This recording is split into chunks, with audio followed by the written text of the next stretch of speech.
هذه حكايتي. أنا أستاذة نقري في كوليج كبير فيه برشا تلامذة.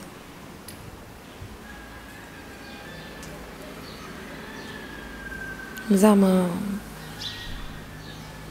شنيا خدمتي؟ ديما نطرح فيه السؤال هذا.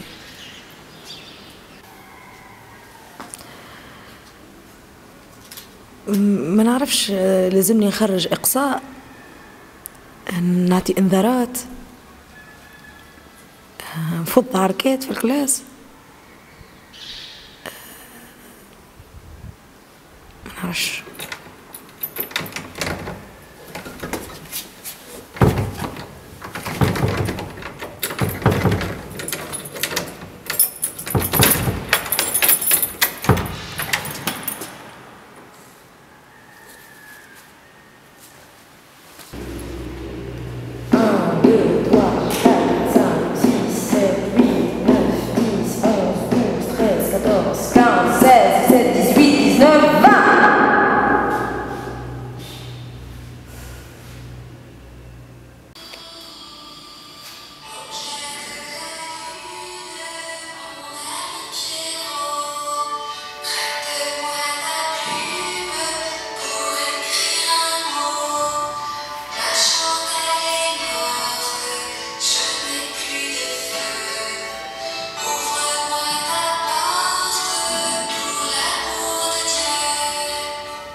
الكلية بلاصة نتعلموا فيها.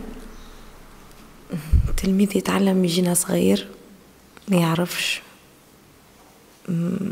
معلوماته محدودة على الدنيا، يحب يكتشف، يحب يكبر، يحب يفهم. أتمنى كل واحد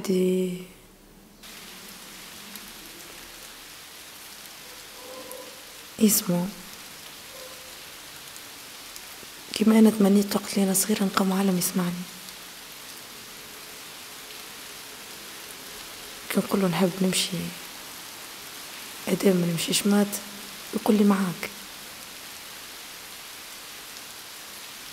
كان نقوله أنا نحس ونحب الفن، قلت لي أنا معاك.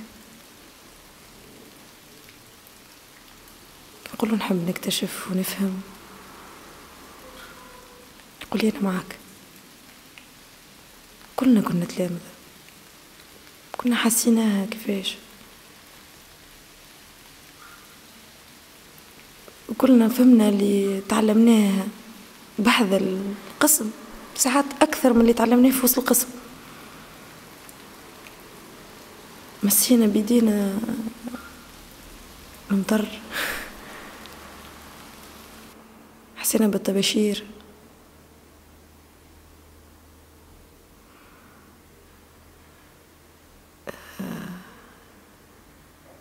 بدلنا دنيتنا.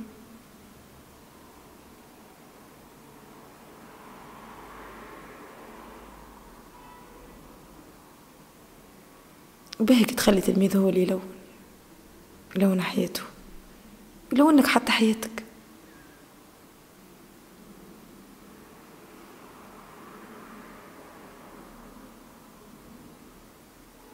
خاطر في الاخر اللي نعيشوه احنا في الكوليج اكثر حتى من اللي نعيشوه في دارنا. اخي انت تحب تعيش مقهور فادد تحقب وتروح،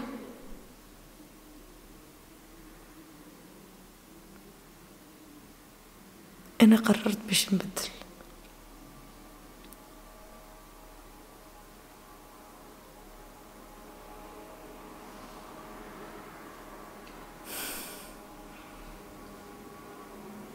السينما عاونتني ياسر.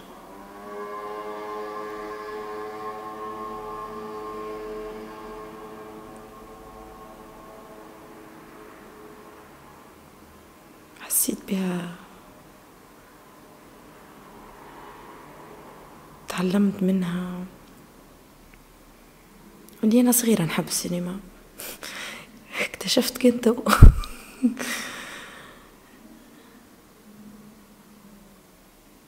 كي جا شكون يقاسمني حكايتي واللي جا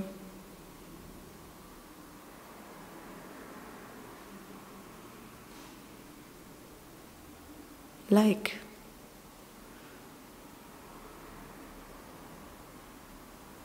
بارتاج. هاي هذه لغة تلامذتنا تو، يا حسرة على لغة قبل. هذا أبي مبروك ونمشي على روحه فيت الحكاية.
كي نشوف للمراية نشوف إنسان، شخص يعني عدى سنين من عمره يقرأ، في الآخر التعب نتاعو مش خسارة، ما فماش حاجة اللي توجد يعني مجهود نتاع السنين هذا الكل باش هو يفرح، باش هو يقول يعني حققت يعني حاجة باهية ونجم نرتاح توا. الطريق مازالت طويلة، مازالت عندي برشا طموحات وبرشا أحلام، إن شاء الله مع الوقت نجم نحققهم، وإن شاء الله يعني الظروف تكون مناسبة باش نجم يعني نحقق الأهداف اللي في مخي إن شاء الله.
بالنسبه لي التصوير مش مجرد هوايه بركه، خاطر التصوير معناها علاش لا الواحد نهار من نهارات تحقق الحلم نتاعه ويولي مثلا نروح مصور في قناه خاصه ولا في مصور رياضي، ولا على خاطر التصوير هو عند برشا ناس ممكن مجرد توثيق يعني لبعض الحاجات اللي يتعدى بها الانسان، لكن بالنسبه لي انا اكثر من هكاكا، يعني هو يخلد تاريخ، يخلد برشا حاجات نوعوا الناس اللي التمييز العنصري هذا ما عنده ينوصل، بل بالعكس ما عنده كان انه باش يرجعنا للتالي، باش يرجعنا قرون وسنين للتالي، باش يشدنا يعني للوراء. ماذا بينا احنا نعمل نكون يعني من الناس اللي تمس الموضوع هذا وتأكد عليه بقوة، باش الناس يعني تتوعى وتفهم اللي الموضوع هذا ما عنده يوصل، وتخلي الناس تعيش على حريتها، على اختلافها، على طبيعتها، من غير ما نكونوا يعني عنيفين مع بعضنا، من غير ما نكونوا يعني ناكرين للخطر. الناس كل احنا خلقنا ربي يعني مخلوقات، يعني ما ناش احنا نتحكموا في الحاجات هذه، لذلك ما معناها لازم نتقبلوا بعضنا وكو. فماش مقولة ولا حكمة تمن بها في حياتك؟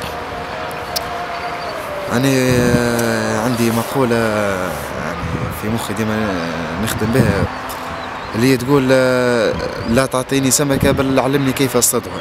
يعني بالطريقة هذه أنا ما نحبش الناس تمد لي يديها معناها توكلني ولا تسربني ولا كذا، أنا ماذا بيا يخلوا لي يفسحوا لي المجال باش أنا نوري روحي، باش أنا نثبت ذاتي، باش أنا نفرض العمل نتاعي. بالطريقة هيك الناس الكل يعني نولوا كل واحد نقيموه عن طريق خدمته، مش عن طريق يعني الاختلاف نتاعه.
Every day you have new people. Yeah.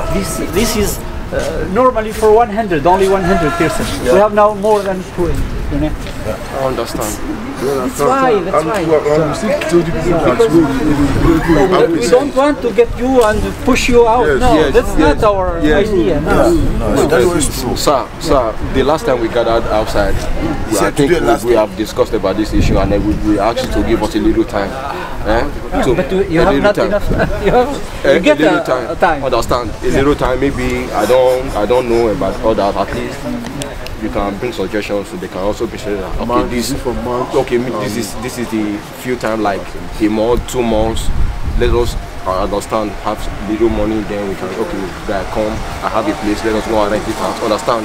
But right now it's not possible. 2 weeks is too small, you understand? See if we can extend that, but I am not sure. Understand? At least I want you to give us an assurance that maybe we should stay for at least for a longer time. Then let us figure things out for ourselves. Because maybe it's not really for possible. 1 week, I don't know, but I have seen to our partner also. Okay, no problem. He said maybe a week. He said just what he said a week. Maybe they should they might have discussed. Then he will come back to us. There is no solution. There is no solution. It's too small. 1 week is too small. No, they have never talked. No, they never give us no.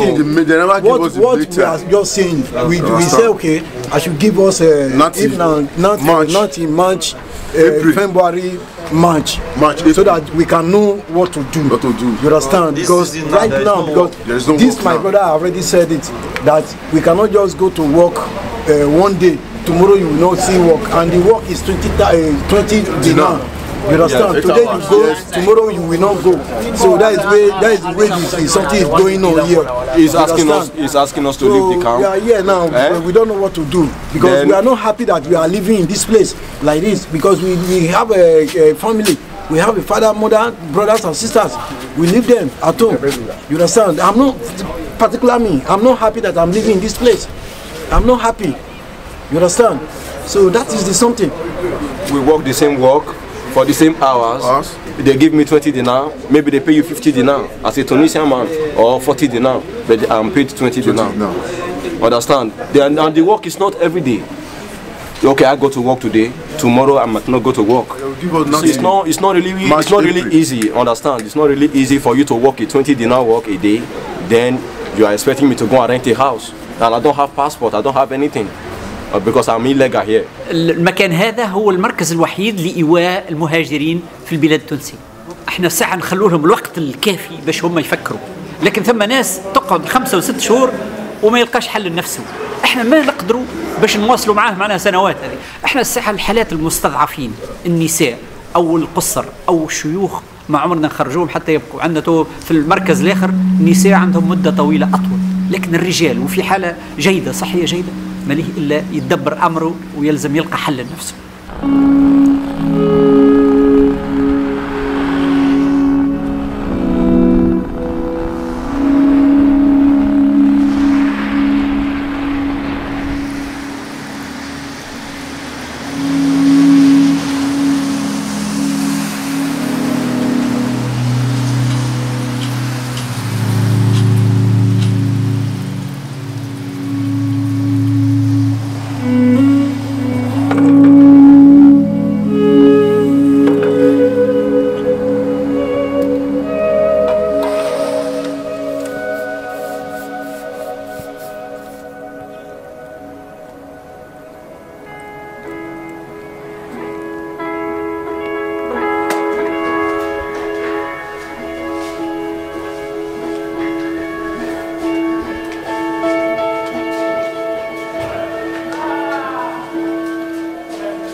Je peux pas parler de ça parce que tout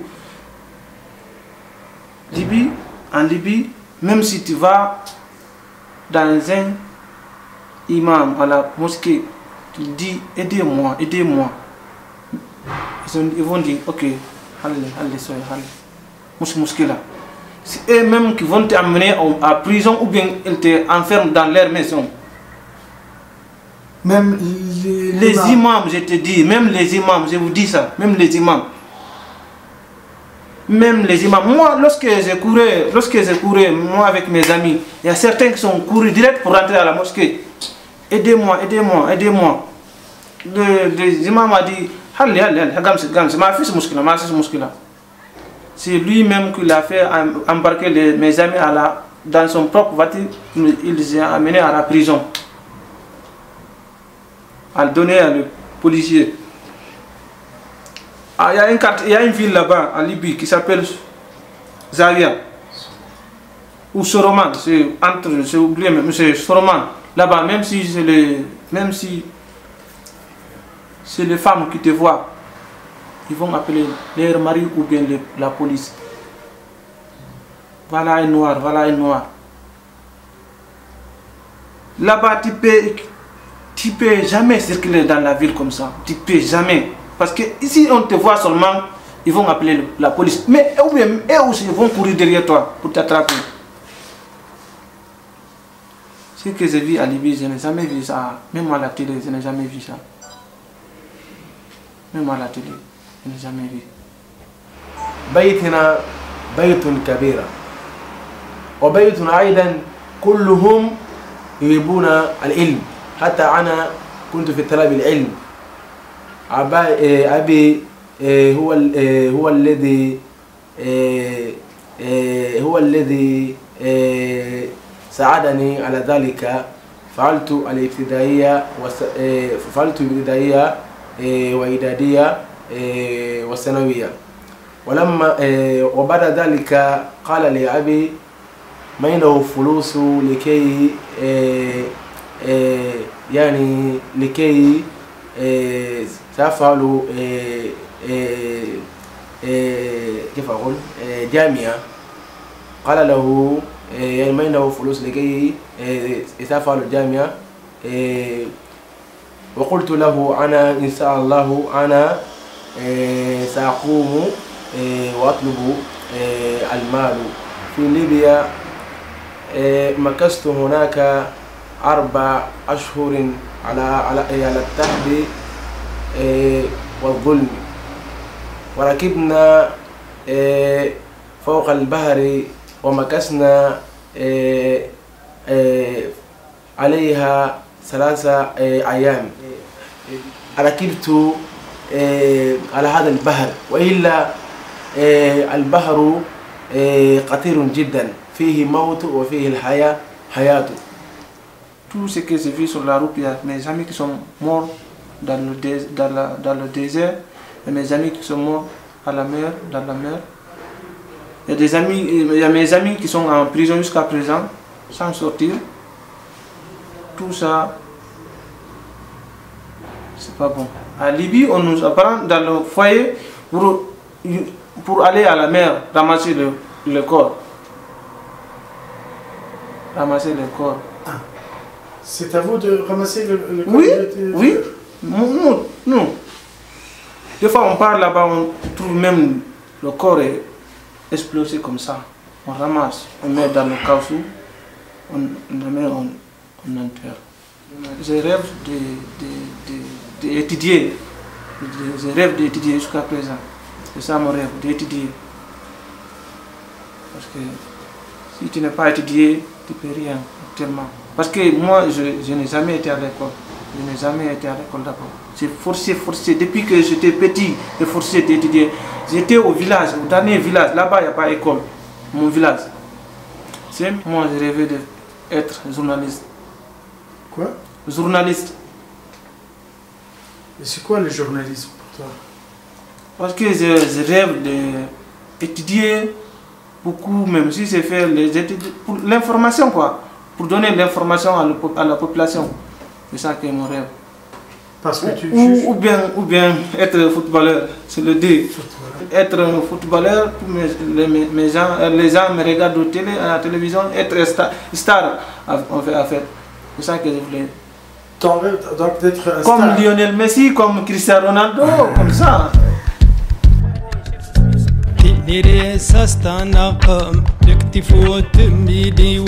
للتسنيت لدى الشكوى عناية ورني السنجي السنة تبار سكوز تران دغش النوان ديني ريساس تنقم تكتفو تمي ديوان للتسنيت لدى الشكوى عناية ورني السنجي السنة تبار سكوز تران دغش النوان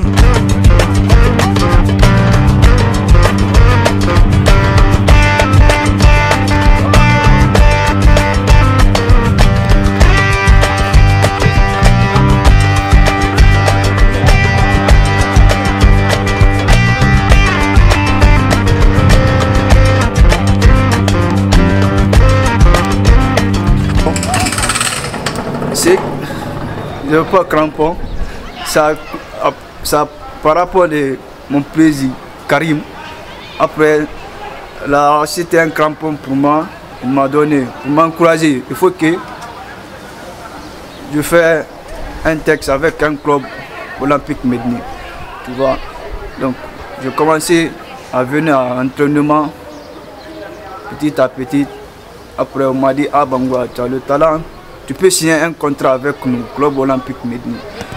المشكله فما عندنا بروبليم فما ورقه فيها بروبليم ان شاء الله تصفى وضعيه عن قريب وامور اخلاقيه وليد متربي ياسر وليد سيرفيابل ياسر دخل مع اصحابه في الجوا محبوب ياسر في الجروب اصحابه الكل يحبوه كل نادي بانغورا وحتى هو يحكي لي يقول لي في متنين هنا الناس كل دي بانغورا فهمتني كل مره نجيبه للدار حتى الوالده يعني ارتحت له فهمت ارتحت له قالت لي كل مرة جيبه معك هكا نجيبه فيه للدار وكل شيء وبعتلي هو يعني مشي ترينا سينيور وكل شيء وكتب المكتوب يعني وصحوا له كونترا فهمت عجب بالنسبة للبانغورا كيما خوتي ما فما حتى فرق بينه وبين خوتي كيف يعني. Là où je parle Bangoura, les enfants, tout, taxement, tout Bangoura, tu vois.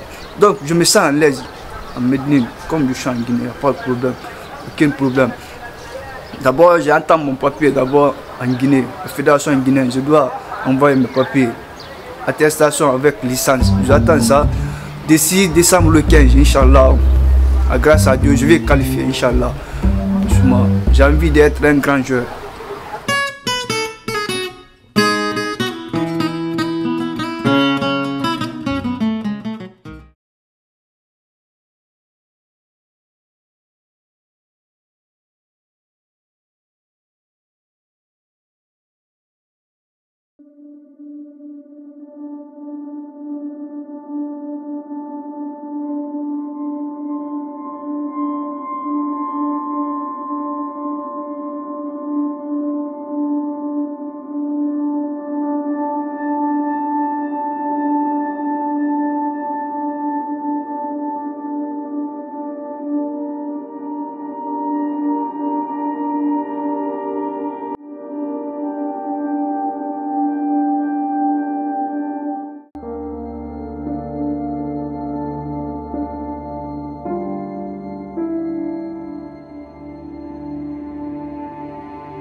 نهار اللي جاني التعيين مشيت باش نشوف البلاصة اللي نخدم فيها خديت النقل الريفي ملي طلعت الساعة جيتي شوكي من حالة الواج من بعد طويل برشا طريق فارغ صحراء خلطنا لدشرة نلقى روحي قدام ليسي وزوز عطارة وكل دار في جهة جبل مقابلني هاك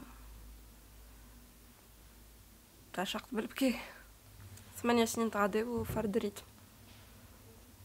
ما فما شي جديد كل يوم يتعدى كيما اخوه ما تلقى ما تعمل نهبط من الدار اللي هي دو با من الليسي نلقى روحي في الليسي نخدم خدمتي ونروح للدار ما فما وين تخرج فما وين تتحرك نعدل في الايامات نحسب فيهم وقتاش يخلط الويكاند باش نروح نتفرهد كاو ما فما ما تعمل انتوكا نروح للدار نشد انترنت نشد كتاب نقعد شوية مع بنامتي كاو.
Je dois faire avec.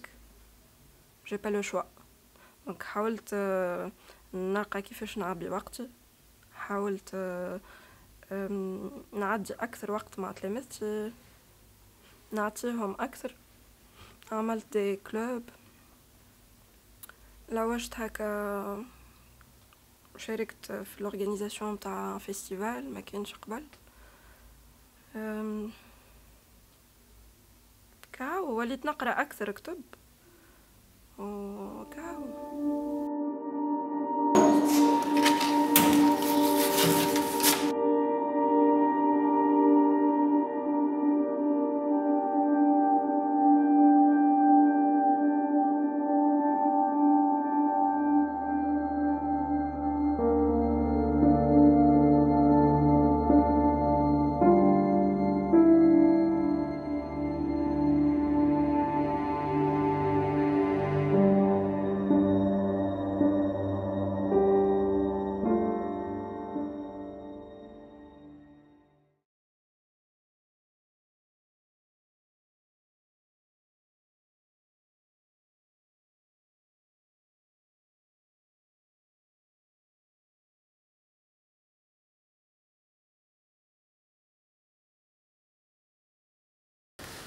يعني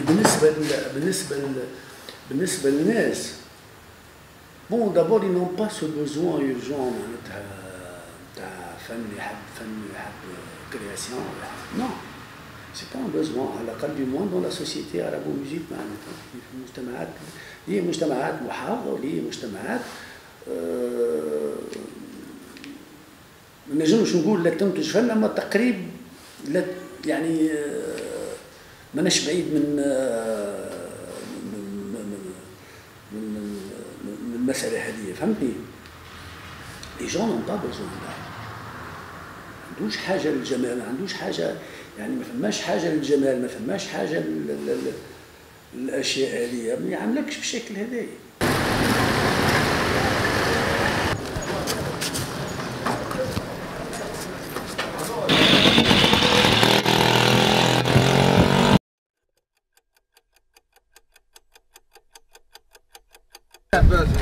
لا بأس من دقتي تاكل هذا.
فيسبوك كل نهار ونهار، يعني مخلي لك حتى تراس. غدوه كان يمح سحور الفيسبوك دماغك ما تلقى فيه حتى شيء.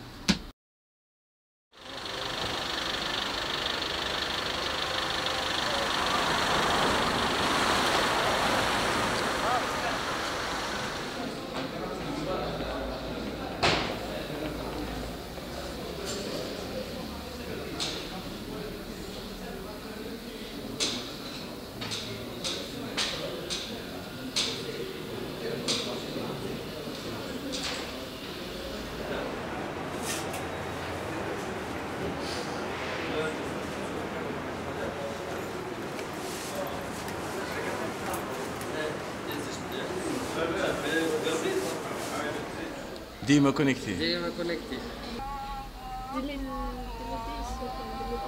7 سنين.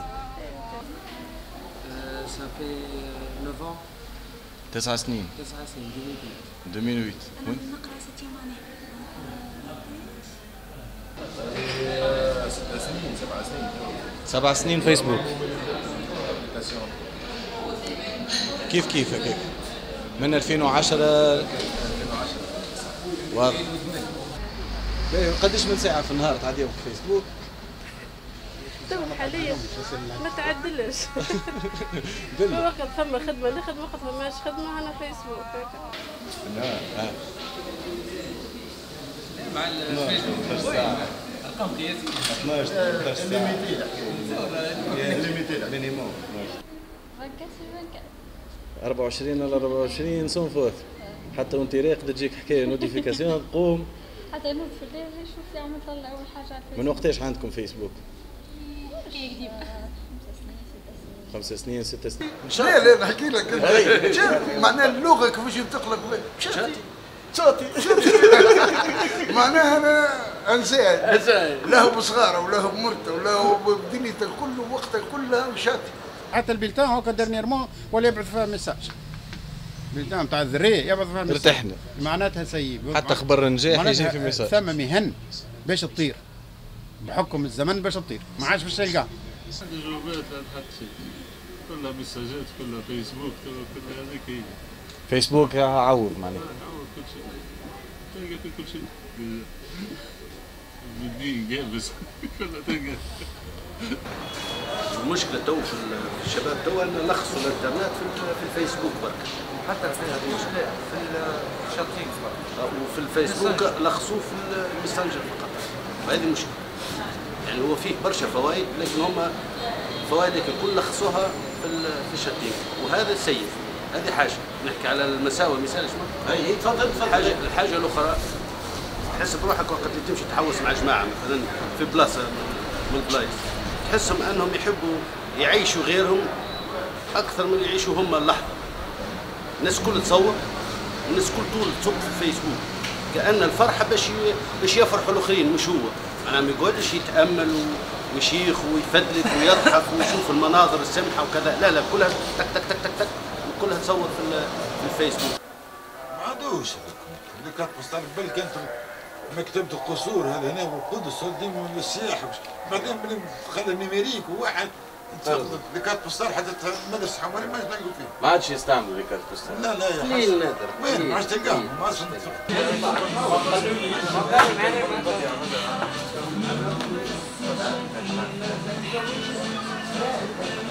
كيما وعدتك البارح كيما وعدتني انت. هذوما اللي كانت بوستار اللي قلبت عليهم الدنيا ولقيتهم. باش تختار واحد فهمت؟ هذيك لشكون باش تمشي؟ هذه باش تمشي لفرنسا. خويا في فرنسا. معنا وبلا معرفة على اساس هذا بلا معرفة. تواني تشجعت للفكرة. لا نكتبها عادي على باليش.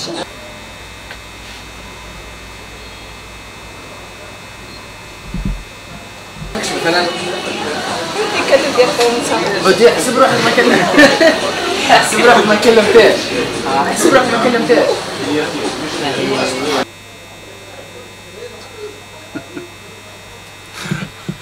باش نفكر خويا هني فيه بالمولد وقلت له راك تضحك برشا على كاش بوستاج. سنين ما جاتش.